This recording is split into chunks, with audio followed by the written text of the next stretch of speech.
Here we are at our face frame table, and we've got a lot of things going on here that we want to share. So the first thing, we built this little piece here with a screw in it so we can hang our paperwork there as we're building our face frame. And then the next thing, you'll see labeling is a pretty common theme around here. We've made indicators on our table to tell us what goes where that is the same name as our cut list. So we know where to put it because we're trying to build that upside down, and it can get confusing the first couple of times. So we've got it marked here.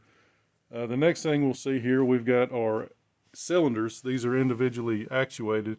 So we've taped the color on the cylinder and the valve, because in this case, that black cylinder looks like you would use that valve, but it's not. It's actually that one. So you don't have to follow the hose, and that's especially important if you're on this side of the table because you can't see the hose. So now I can look for the black cylinder, the black actuator, and there you go.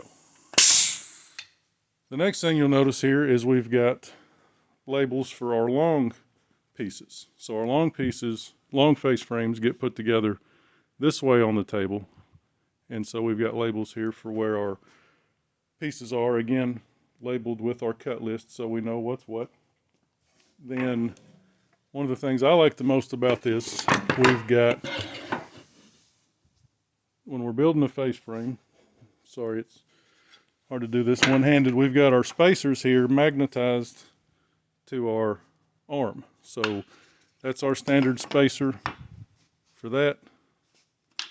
We've got two of those, so then next we would put our piece on, and then we've got our other standard spacers here, and you'll notice that lines us up with our marks on the table. So on our standard cabinets, which is the majority of the cabinets we do, we have our pieces in place.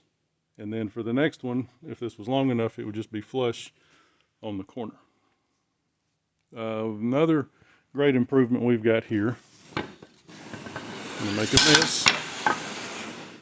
We keep, anywhere we use glue, we keep a glue scraper nearby, because one of the worst things we found is if right here at this joint that we do on all of our cabinets, that will get covered in glue and it'll build up and then it'll throw our joint off. So we keep these glue scrapers so we can come in, scrape that off.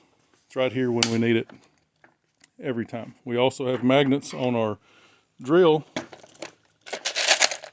so that we don't have to reach for our screw box. They're right there as we're putting screws in.